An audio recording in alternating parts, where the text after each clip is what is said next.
मैं चंद हकायक आपके सामने रखना चाहता हूं। और कहा यह गया कि ये गाड़ियां नकारा हैं, ये तज़हीक हैं, ये इस्तेमाल के काबिल नहीं हैं। मैं कुछ हकायक आपके सामने रख दूं।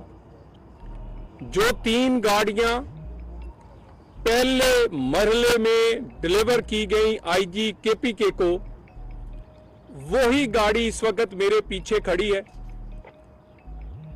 ये मेरे भी ज़ेरे इस्तेमाल है।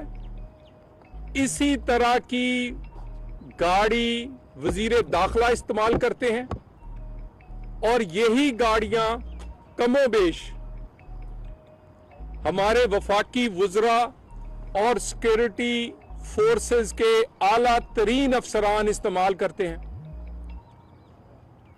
ये गाड़ियां कहा गया कि पुरानी है।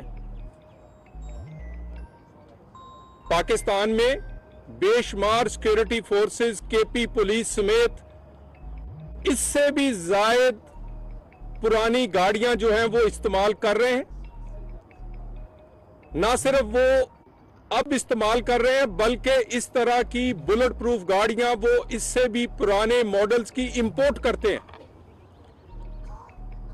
इस गाड़ी की कमोबेश कीमत 10 करोड़ रुपया एक गाड़ी की कीमत है और इसमें इंटरनेशनल स्टैंडर्ड्स की वो तमाम सहूलतें या इंटरनेशनल स्टैंडर्ड पर जो बुलेट प्रूफ और बम प्रूफ होने के इसमें लवाजमात होने चाहिए, वो इस गाड़ी में मौजूद हैं। ये गाड़ियां केपी को उस 600 अरब में से अपने अफसरान को देनी चाहिए थी जो कि वफाक ने उन्हें दहशतगर्दी की जंग लड़ने के लिए पिछली 1.5 दहाई में दिया है। ना सीटीडी है, ना सेफ सिटी है, ना अफसरों के लिए बुलेट प्रूफ जैकेट्स है, ना बुलेट प्रूफ गाड़ियां हैं, ना जदीद असला है।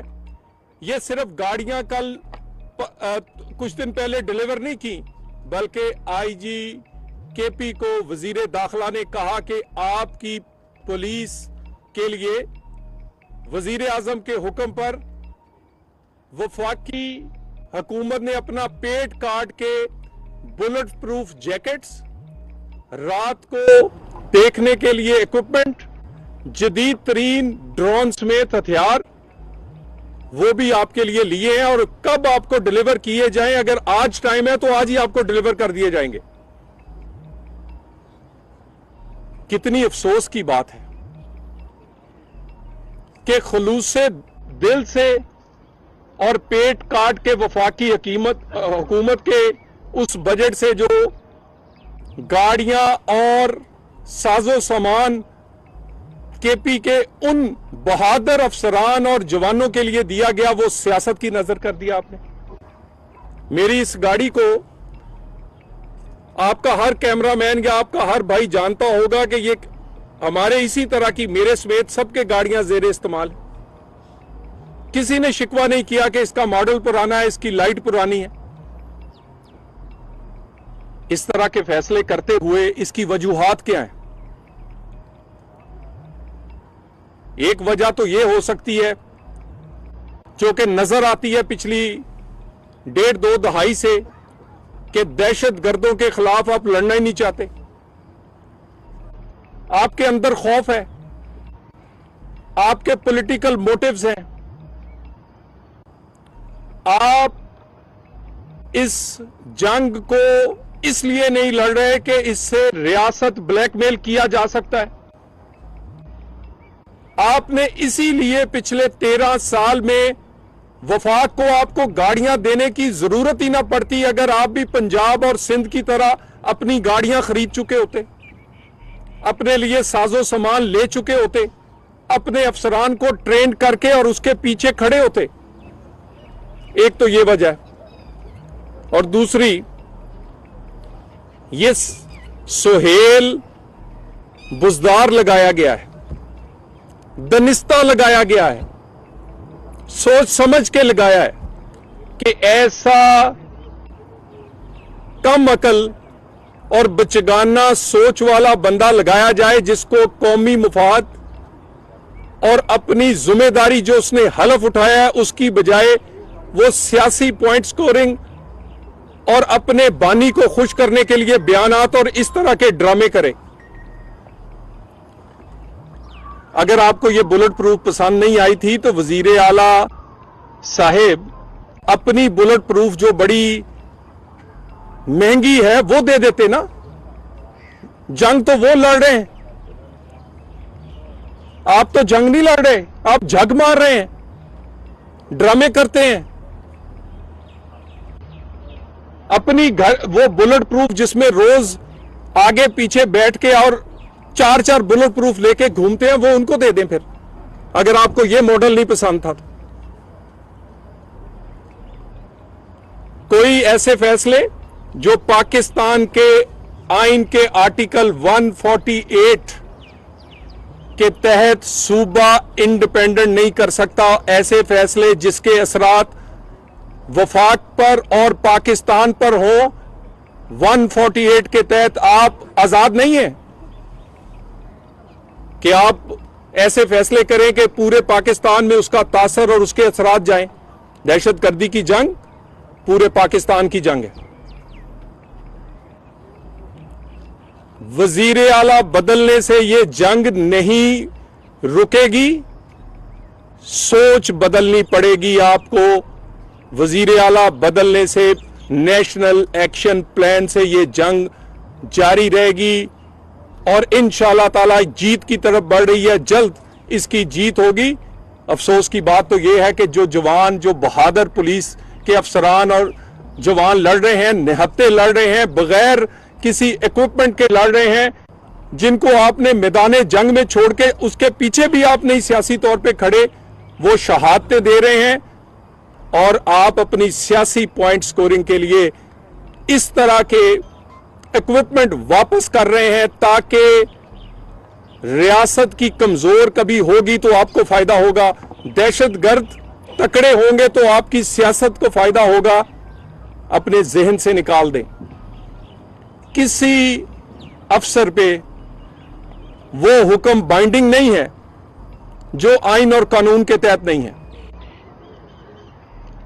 ये बुजदार सोचे समझे मंसूबे से लगाया गया है और इसका ये फैसला बता रहा है कि इसको मुस्तकबिल के लिए क्या एजेंडा या किस वजह से इसको वजीर आला बनाया गया। मुझे ये बताइए, जब से वजीर आला बदला है, क्या पीटीआई ने कहा कि वजीर आला इसलिए बदला है कि उन्होंने सेहत और तालीम में काम नहीं किया? केपी के 4 करोड़ 4.5 करोड़ लोगों को उन्होंने वो कुछ नहीं दिया जो देना चाहिए था? कोई अवामी मसला था या वो डिलीवर नहीं कर सके? नहीं। एक बात, हम ऑपरेशन नहीं होने देंगे, हम एक्शन नहीं होने देंगे। वजीर आला बदलते तुम थक जाओगे, एक्शन होता हुआ रुकता नजर नहीं आएगा। वजीर आला बदलने की वजह कोई अवामी या अवाम को दी गई सहूलतों के बारे में नहीं था, किसी ने सुना हो। और जब से ये वजीर आला आए हैं, ये वजीर आला आए हैं, ये उस दिन से कभी आपने सुना हो कि इन्होंने कोई अपना एजेंडा दिया है कि सेहत के लिए, तालीम के लिए, लोगों के लिए, जिंदगी आसान करने के लिए, लॉ एंड ऑर्डर के लिए इनका क्या मंसूबा है? कोई बात नहीं। दूसरे सूबे हर रोज ग्रीन बस हो, सोलर पैनल्स हो, मुफ्त दवाइयां हो, कारपेट सड़कें हो, लैपटॉप हो, बच्चों के वजीफे हो, यानी अनगिनत प्रोग्राम है। और आपने इस वजीर आला से कोई एक लफ्ज सुनाओ? सुनेंगे भी नहीं, क्योंकि एजेंडा कोई और है।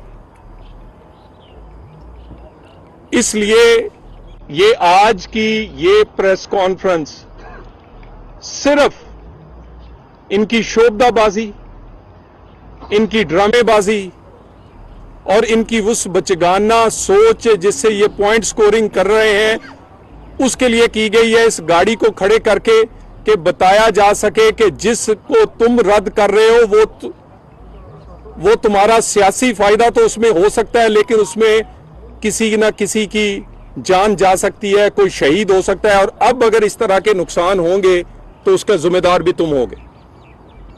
यह नहीं हो सकता कि तुम अपने सिपाहियों को बगैर साजो सामान के बगैर मैदान जंग में उतारो, वो अपनी जानों से इस जमीन को सुरख कर दें और उसको तुम कोई सहूलत ना दो। 600 अरब रुपया एक्स्ट्रा मिला है, इसके अलावा जो मिला है, पंजाब को तो 1 रुपया नहीं मिला। शहबाज साहब उस वक्त वजीर आला थे। बेहतरीन सीटीडी है, पूरे पाकिस्तान के सूबे सीटीडी के ट्रेंड होते हैं, वो से फोरेंसिक लैब है, सेफ सिटीज है। अब वजीर आला पंजाब ने सेफ सिटीज को तहसीलों तक, गांव की हद तक ले गई हैं। किस लिए? कमिटमेंट है कि अपने सूबे को अमन देना है, पुरअमन रखना है।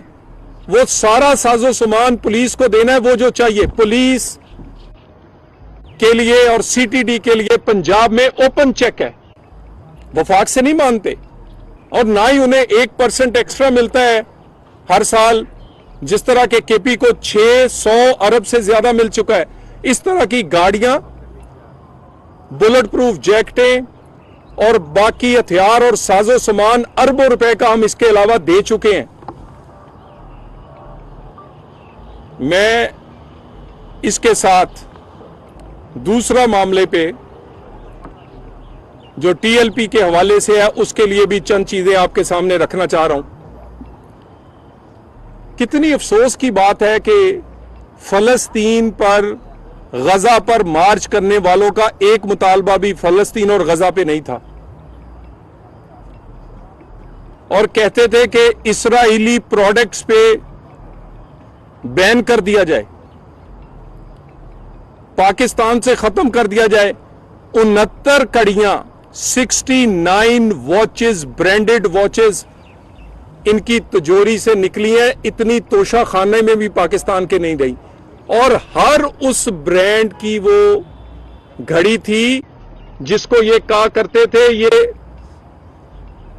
ये हनूदो और जो गैर मुस्लिम है, ये उनके ब्रांड्स हैं, ये बैन कर दें।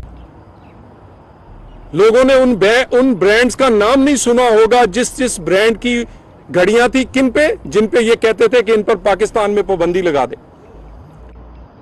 अकाउंट्स कुछ आइडेंटिफाई हुए हैं, 100 अकाउंट्स ऐसे आइडेंटिफाई हुए हैं जो इनकी क़यादत के ज्यादातर जेरे इस्तेमाल थे।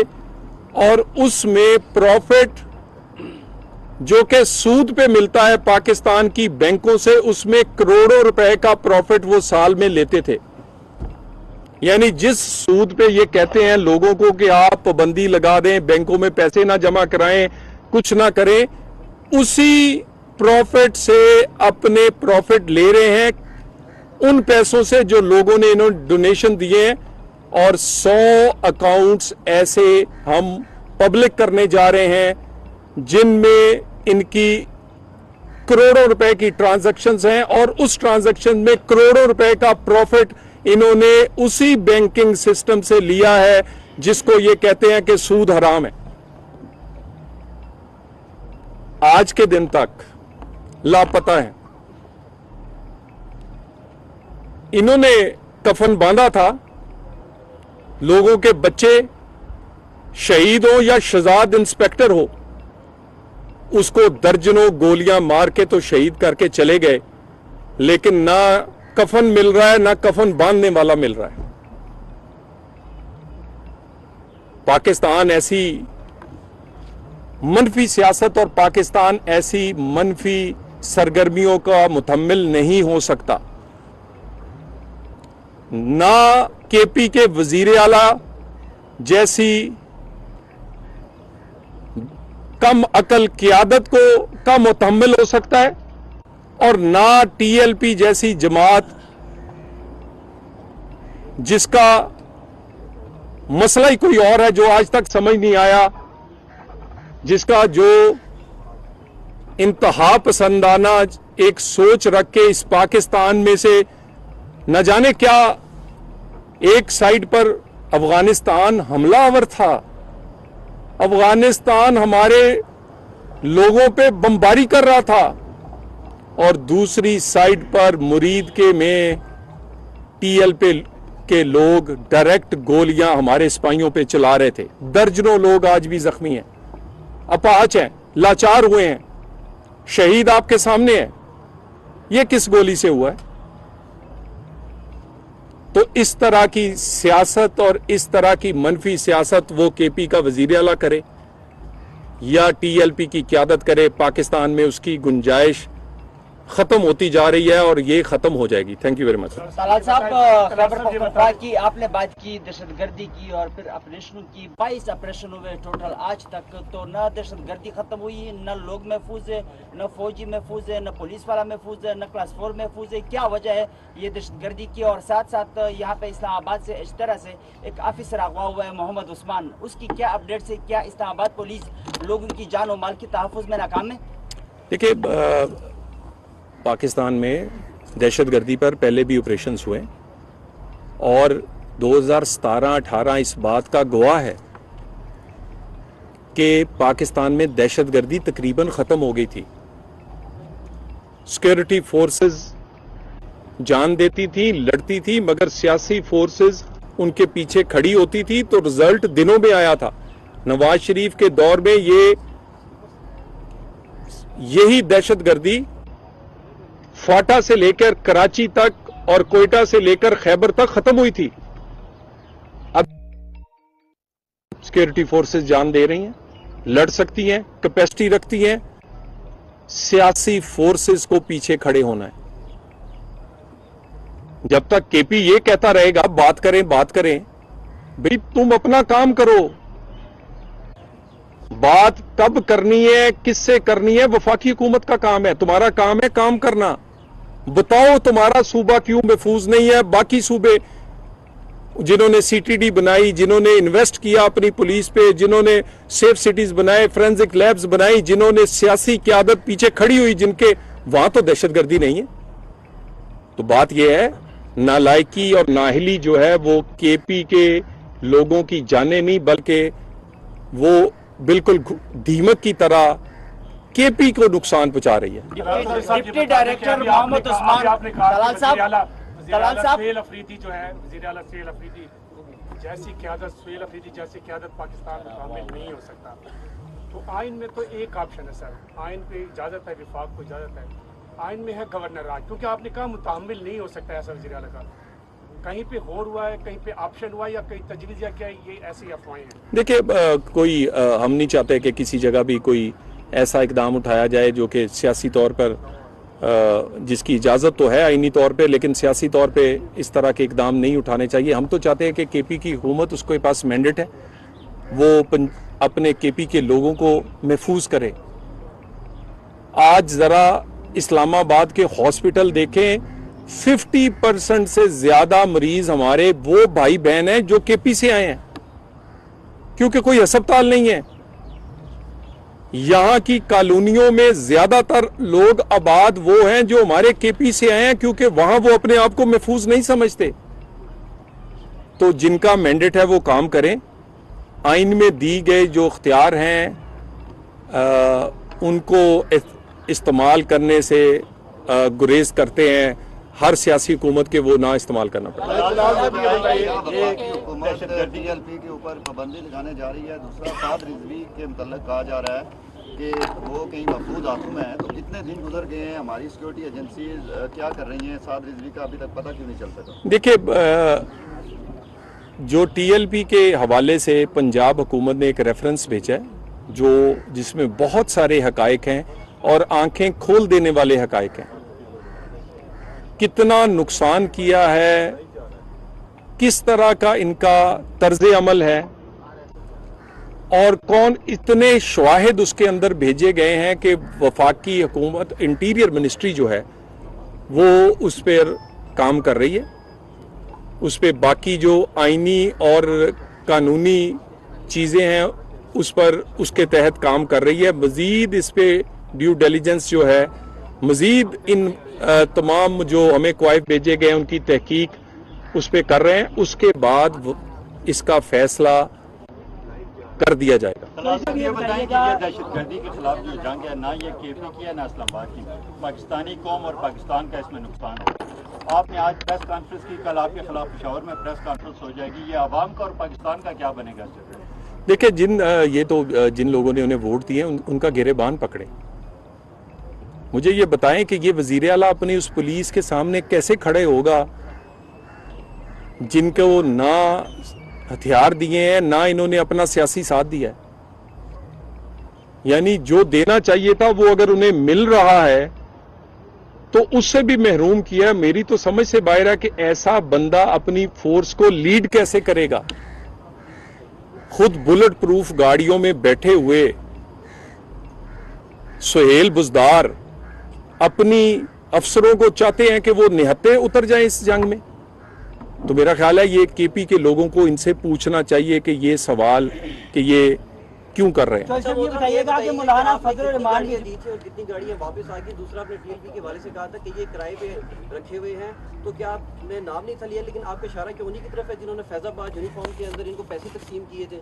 आप बताएंगे किन्होंने इनको किराए पे रखा हुआ है? गुजारिश है कि पाकिस्तान में इस वक्त हुकूमत और रियासती अदारे जो है वो हुकूमती फैसले के पीछे खड़े हैं, और ये रियासती फैसला है कि पाकिस्तान में किसी किस्म की इंतहा पसंदाना सोच जो है और इंतहा पसंदाना सियासत जिसकी आइन में भी कोई गुंजाइश नहीं है, उसको ना पाकिस्तान मुतम्मिल हो सकता है और ना करने देंगे। माजी में क्या हुआ क्या नहीं हुआ वो एक तारीख का हिस्सा है, लेकिन इस वक्त हुकूमत के पीछे तमाम रियासती अदारे दीवार की तरह खड़े। तो ऐसा बताइएगा कि मौलाना फजल रहमान पाकिस्तान इस्लामाबाद आने का कह रहे हैं अपने वर्कर को, इस हवाले से क्या कहेंगे? रिपोर्ट मंजराम पे लाई जाएगी। आप भी बताएं, आप क्या कह रहे हैं? मौलाना फजल रहमान ने अपने वर्कर्स को इस्लामाबाद आने का कहा है, तो उस हवाले से भी कोई इंतजाम कर रहे हैं? देखिए, मौलाना साहब से हम गाहे बगाहे कोशिश करते हैं कि उन्हें हर चीज़ पे ऑन बोर्ड करें। अभी भी हम इंशाल्लाह कोशिश करेंगे। मौलाना साहब को हम नाराज़ नहीं होने देंगे। वो पाकिस्तान की एक ऐसा सियासी और मजहबी फिगर हैं कि उनकी तजावीज़ जब भी आती हैं, वो 26वीं तरमीम हो या बाकी सियासी मामलात हों, उस पर हुकूमत में हम हों या अपोजिशन में हों, हम हमेशा उन्हें कदर की निकाह से देखते हैं। अब भी हम अगर कोई बात होगी तो करेंगे इंशाल्लाह। फैजाबाद धरने के हवाले से उसकी रिपोर्ट आएगी मंजराम से। फैजाबाद धरने के हवाले से कमीशन बनाया गया था, उसकी रिपोर्ट जो है मैं उस पर चेक कर लूँ। सलाल चौधरी साहब, पीटीआई के अफगानिस्तान के साथ मुज़ाकरात किए जाएं, लेकिन हुकूमत नहीं मानी और हुकूमत ने कहा कि हमने काबुल में नूर वली महसूद को टारगेट किया है, और उसके बाद अब मुज़ाकरात जो है वो किए जा रहे हैं। क्या हुकूमत ने वो नताइज हासिल कर लिए जो वो चाहती थी? अल्हम्दुलिल्लाह,